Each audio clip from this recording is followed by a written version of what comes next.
Mazmur bagi 15 ayat 1 hingga 5. Orang kediguna Allah Ta'ala. Tuhan, siapa tahu tamak ngagai rumah sembahyang Nuhan. Siapa tahu nyembah Nuhan di Sion, bukit Nuhan ti kudus. Semina orang kengasih ke Allah Ta'ala dalam semua utai. Lalu seruran gereja utai ti ngena. Kenyebut utai ti amat serta tahu dikarapkan. Lalu nak bertenah ke orang. Sidak nadai gereja penyalah ngagi pangan direk. Lalu sidak nak menganusui berita ngapa pasal pangan direk. Sidak bergedek ke orang ke ditulak Allah Ta'ala. Dan berbasar ke orang nangi ke Tuhan. Sidak seruran ngamat ke semaya sidak. Hendak ngira pemesai ungkusnya. Sidak nyalai orang duit. Lalu nak minta anak duitnya.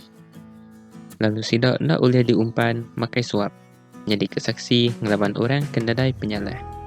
Barang siapa ngerja utai tu, dekat diau likun bahari.